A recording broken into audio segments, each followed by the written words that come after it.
SPMI, bukan Bung Iqbal yang mimpin, nggak akan jadi partai buruh. Nggak akan jadi. Dari 75 parpol yang lolos menjadi peserta pemilu hanya 18, termasuk partai buruh. Yang modalnya modal dengkul, modal militan, tanpa uang sama sekali.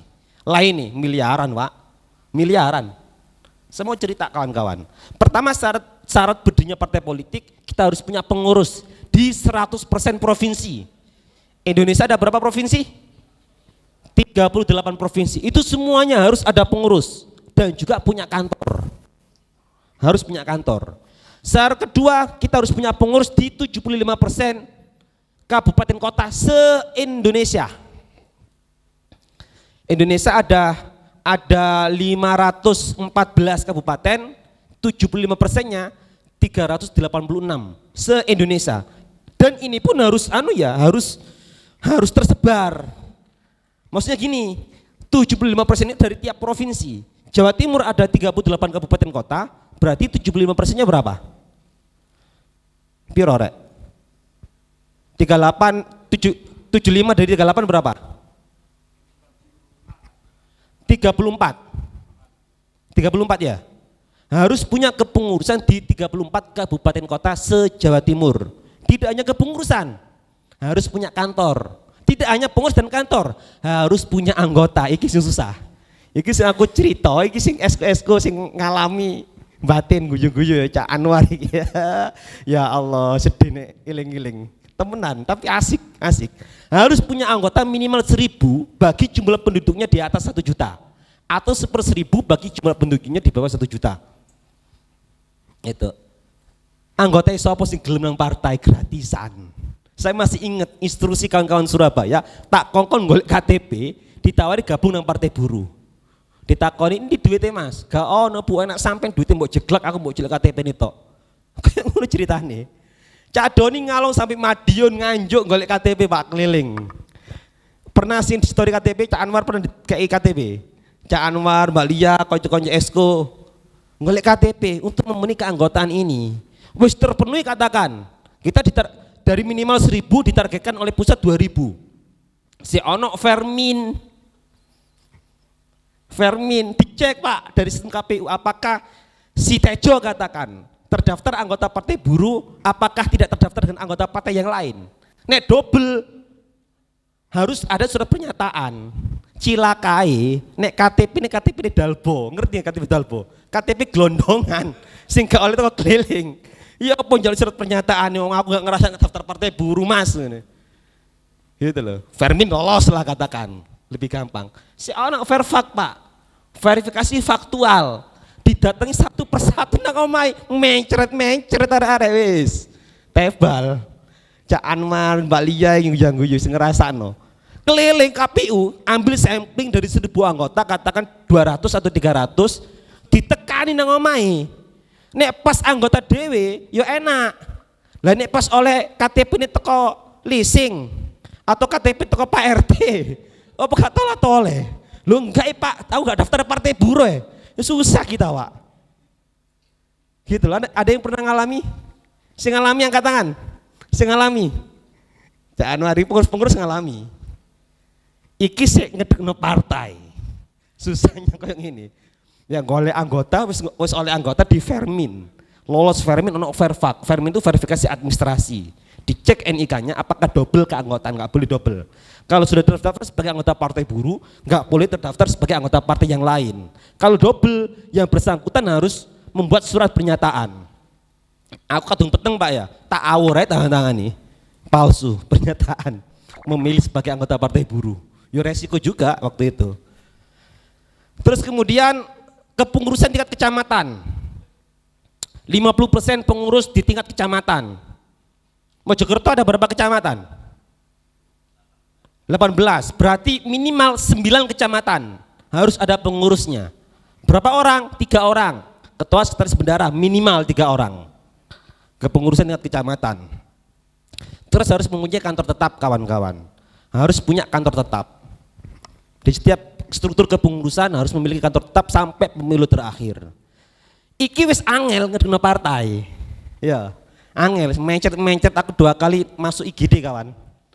Aduh, GERD kumat, GERD kambuh, saya punya asam lambung. Partai wis ngadeg aku mau cerita. Yo, gak kate lungo yo, kate healing, rekreasi, bingung kendaraan, ditukono bis. Ambek pengurus ini. Perangkat-perangkat ini berusaha urunan duwe bis. Gak ono sing gelem budal ibaratnya. Susah-susah ngedekno partai, angel setengah mati golek caleg. Serius. Ring 1 aman. Ring 1 pun yang dapat memenuhi 100% kuota hanya Surabaya dan Mojokerto. Sisanya Belgedes, Gresik gagal. Sidoarjo gagal. Pasuruan pun juga gagal. Tidak memenuhi kuota 100% caleg. Surabaya itu ada 50 kursi, berarti harus punya caleg 50 orang. DPRD Kota Surabaya. Gresik 45 kalau nggak salah. Gresik 45, Sidoarjo 50, Mojokerto 50, Pasuruan juga 50. Gagal, yang berhasil cuma si Surabaya dan Mojokerto memenuhi 100% kuota caleg. Kenapa kawan-kawan? Saya keliling ke anggota. Alasan yang paling umum, yang paling sering disampaikan, nggak pede kenapa? Nggak punya modal. Lah mata nih, mbok pikir aku ketua partai duit modal. Serius. Lah kon nyalek toh gak gelem. Alasan gak gelem. Mbok pikir aku dikasih mandat ketua partai, opo duit modal. Jujur Pak, jujur. Awal-awal minder. Kan ini mainan baru toh, barang baru buat kita, partai politik. Saya diundang ke KPU, motorku disisik Grand, bukan Grand Supra. Sing kano apa plat nomor mburine tejo guyu matane guyu. Undangan KPU mau gawane partai-partai mobilan kabeh, Pak. Awal-awal minder. Tapi pas setelah tahu hasil verifikasi faktual keanggotaan, partai buruh terbesar di Surabaya anggotanya. Dan itu real diakui oleh KPU. Pede awak dhewe. Itu yang membuat saya pede, yo rek aku tau parpol saiki. Sejajar sampai ketua DPRD Kota Surabaya, Adi Sutarwiono, terbesar anggota kita Surabaya. Dan komisioner KPU sendiri ngomong waktu ngobrol-ngobrol nang kantine KPU, percaya Mas partai buruh, gak ono ceritanya partai dua anggota gak partai buruh. Kita real, kita lahirnya dari serikat buruh kok, serikat pekerja kok, yang punya basis massa. Itulah kawan-kawan. Ya susahnya kayak ngono golek anggota kok, aduh minta ampun susah. Ada yang belum menjadi anggota partai buruh maksudnya? Semuanya menjadi anggota? Menjadi anggota? Oke, next. Ini modal politik elektoral kawan-kawan, popularitas, akseptabilitas juga elektabilitas. Apa popularitas? Keterkenalan. Terkenal dhisik. Piye carane? Ya apa carane? Wong ngerti ana partai buruh. Iku sik. Lah ya apa kate nyoblos partai buruh wong ngerti enggak kok. Ini pengalaman terjadi saya di Surabaya. Surabaya menurut kita kan kota metropolitan yang maju, warga itu akses informasi sangat mudah sekali. Bahkan saya di Surabaya setiap kali demo wajib ono gendera partai buruh. Demo kita bahkan kadang seminggu 3 kali demo. Advokasi pasar, advokasi rusun. Itu pun ternyata ketika saya nganter istri ke pasar, nggak kaos partai buruh, wong dodol sih takok, lho Mas, ono ta partai buruh? Orang sih guru ngerti ternyata. Oh, no buang ini partai buruh. Aku ketua ya keren. Coblos ini bu partai buruh konstituen ini. Aku nirono Bung Ibal nih rapat zoom kan konstituen partai buruh pedagang pasar, ibu-ibu cemu gendong tak tirono. Terkenal dulu kawan-kawan. Ngerti dhisik. Salah satu cara apa? Saya hampir tiap hari di rumah pakai kaos partai buruh. Apapun kegiatannya. Serius. Apapun. Lah aku akeh kaosku bos. Ketua partai ya akeh kaos sih. Gratisan.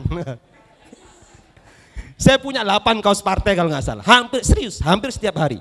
Ngomong anak, nek nang Surabaya kan Car Free Day, Taman Bukta gawe kaos partai buruh.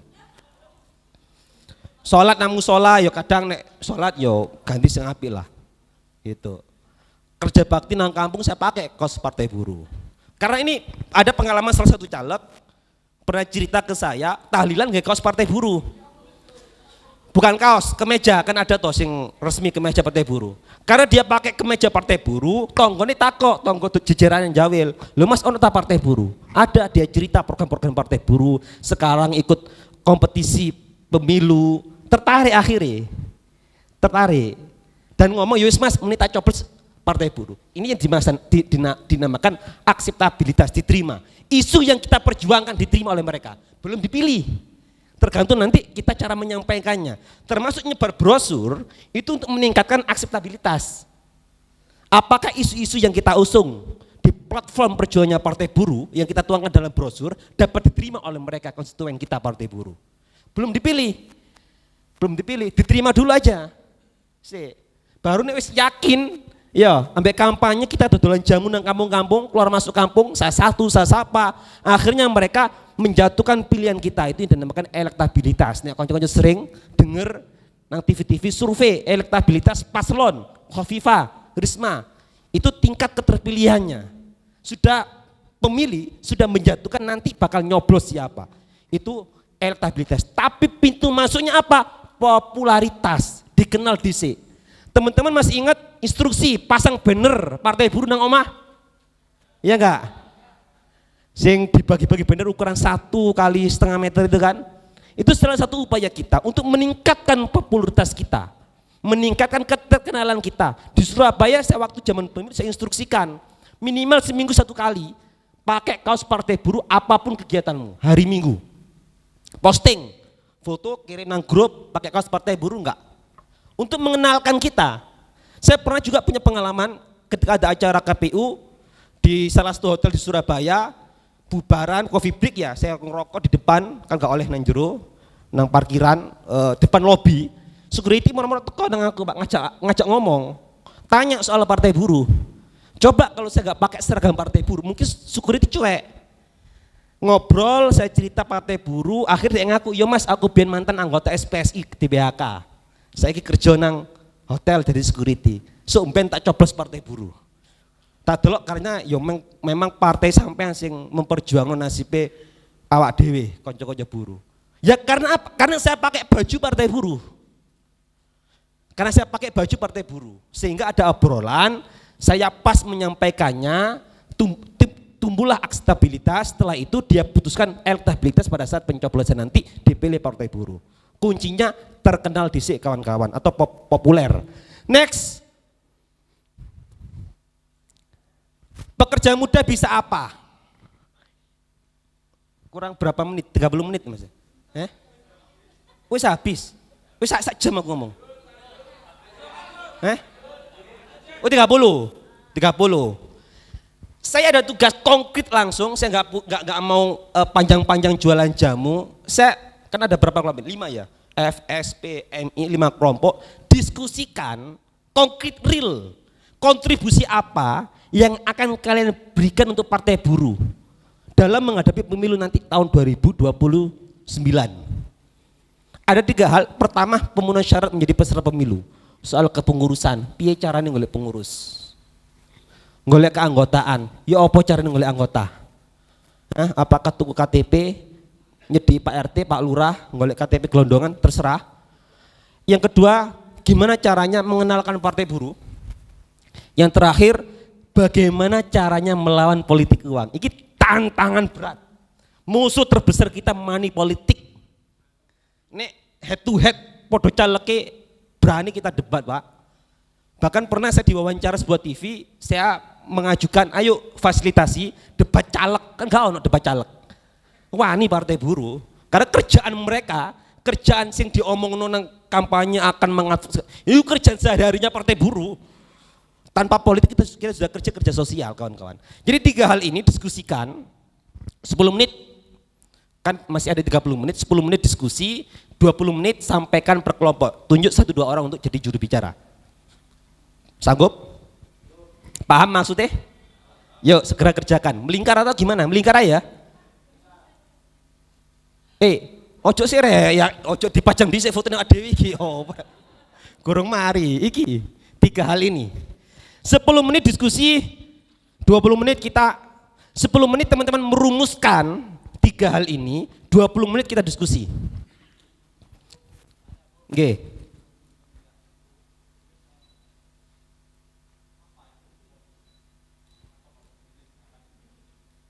Sampaikan, kita diskusi. Iya, kita diskusikan nanti sama kelompok, sama rekan-rekan yang lain. Iya, terserah, bebas, Nek kenapa harus memilih jalur politik? Perasa kok ngomong kumang arahin nang kuno, Pak. Kenapa kita berpolitik? Kebutuhan perjuangan kita, singkatnya kayak ngono. Ayo kawan-kawan. Ayo buat kelompok melingkar aja ya. Ayo melingkar 10 menit. Enggak usah susah, melingkar 10 menit. Ono sing sebelah kono lho, Pak. Sing kelompok I kono, terserah bebas. 3 hal ini. 10 menit sekarang jam 8 19.54 jam 8 lebih 5 jam 8 lebih 5 kita mulai diskusi antar kelompok.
Cek di grup itu sudah saya share yang ini tadi.